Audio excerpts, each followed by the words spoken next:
Hello বন্ধুরা, তোমরা কেমন আছো? কেরিয়ার চেঞ্জ ইউটিউব চ্যানেলে তোমাদেরকে স্বাগত জানাই। আজকে আমরা WBSSC গ্রুপ সি এবং ডি পরীক্ষার জেনারেল নলেজের কিছু কোশ্চেন নিয়ে আলোচনা করব। তো চলো দেখি কি কি কোশ্চেন আছে। তো প্রথম প্রশ্ন হচ্ছে, কত সালে ঈশ্বরচন্দ্র বিদ্যাসাগরের জন্ম হয়? তো অপশন এ আছে 1920 সালে, অপশন বি 1930 খ্রিস্টাব্দে, অপশন সি 1820 সালে, আর অপশন ডি 1840 খ্রিস্টাব্দে। এটা হবে অপশন সি 1820 খ্রিস্টাব্দে। এটা হবে অপশন সি 1820 খ্রিস্টাব্দে। 1820 খ্রিস্টাব্দে 26শে সেপ্টেম্বর। 1820 খ্রিস্টাব্দে 26শে সেপ্টেম্বর এটা হবে অপশন। এর পরের প্রশ্ন, রামমোহন রায়কে কত সালে রাজা উপাধি প্রদান করা হয়? এখানে হবে অপশন এ 1832, অপশন বি 1815 খ্রিস্টাব্দে, অপশন সি 1820, অপশন ডি 1840 খ্রিস্টাব্দে। এখানে হবে অপশন এ 1832 খ্রিস্টাব্দে। অপশন এ 1832 খ্রিস্টাব্দে।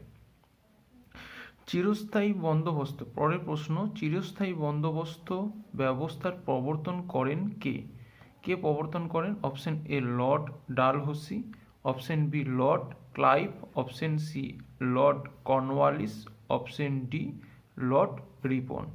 এটা হবে লর্ড কর্নওয়ালিস 1793 খ্রিস্টাব্দে। 1793 খ্রিস্টাব্দে চিরস্থায়ী বন্দোবস্ত ব্যবস্থা প্রবর্তন করেন। হিমবাহ উপত্যকা কি রকম দেখতে হয়? অপশন এ ভি আকৃতি, অপশন বি ডব্লু আকৃতির, অপশন সি ইউ আকৃতির, অপশন ডি কোনোটি নয়। এটা হবে অপশন সি ইউ আকৃতির। এশিয়ার উষ্ণতম স্থান কোনটি?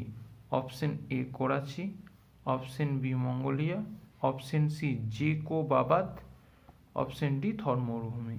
এটা হবে অপশন সি জেকোবাবাদ পাকিস্তানে অবস্থিত। এটি পাকিস্তানে অবস্থান করে।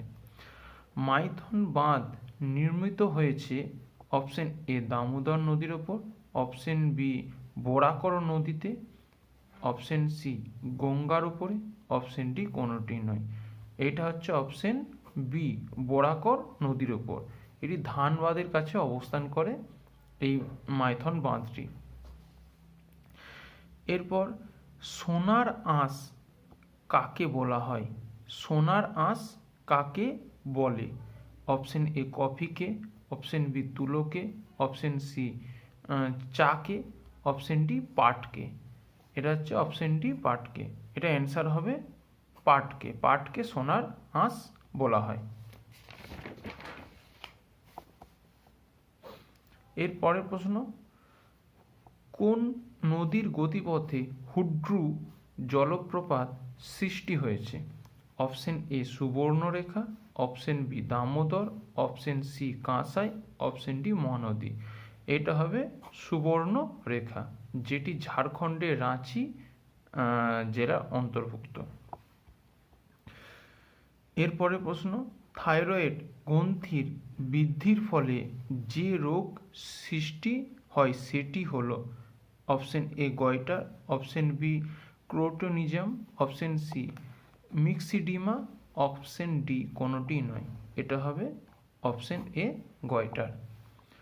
এরপর জার্মান সিলভারের উপাদান হলো option A copper zinc nickel, option B copper zinc AG means silver, option C AU means হচ্ছে সোনা copper zinc, option D sodium silver zinc.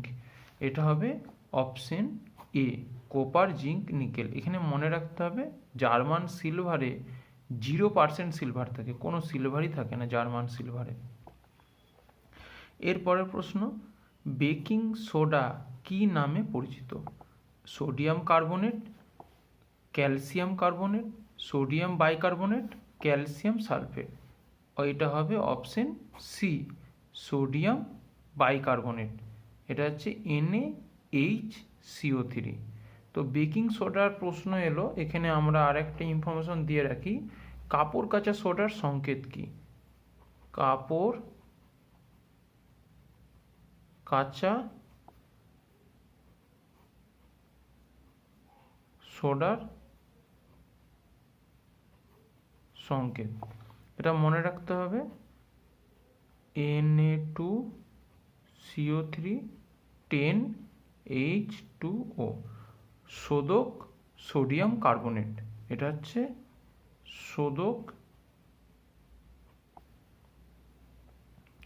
Sodium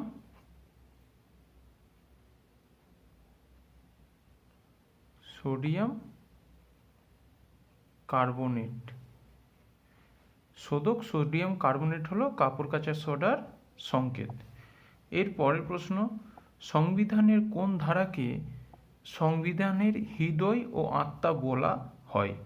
এটা অপশন এ 14 নম্বর ধারা, অপশন বি ধারা 19 নম্বর, অপশন সি 32, অপশন ডি ধারা 21। তো এইটা হচ্ছে option C, এটা হবে 32। ডক্টর BR আম্বেদকর বলেছিলেন এইটি হলো 32 নম্বর ধারা হলো সংবিধানের হৃদয় ও আত্মা। এর পরের প্রশ্ন, NEP 2020 অনুযায়ী কত সাল নাগাদ প্রাথমিক শিক্ষায় 100% গ্রস এনরোলমেন্ট রেশিও অর্জন লক্ষ্যমাত্রা নেওয়া হয়েছে? মানে প্রাথমিক শিক্ষাতে যাতে যারা শিশুরা শিক্ষা গ্রহণ করবে পুরোটাই হবে 100%। তো সেই লক্ষ্যমাত্রা অর্জন করা হয়েছে কত সালের মধ্যে? তো বলা হয়েছে 2025, অপশন এ। বলা হয়েছে এখানে 2030, 2035, এটা 2040। এটা হবে অপশন বি, 2030 সালের মধ্যে আমাদের গ্রস এনরোলমেন্ট যে রেশিও, যে অর্জনের লক্ষ্যমাত্রা নেওয়া হয়েছে। এরপরের প্রশ্ন, NEP 2020 কত বছর পরে এই শিক্ষানীতি আনা হয়েছে? মানে NEP 2020 যে শিক্ষানীতি, নিউ এডুকেশন পলিসি, এর নাম হচ্ছে NEP means new education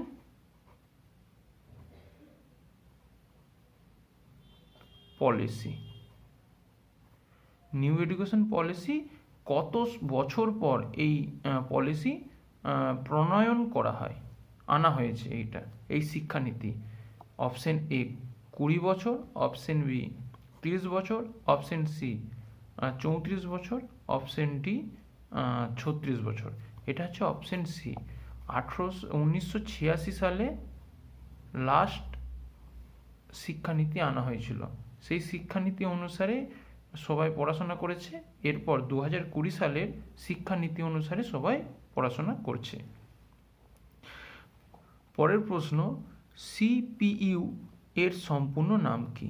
option A central processing unit, option B computer processing unit, option C control processing unit, option D central programming unit.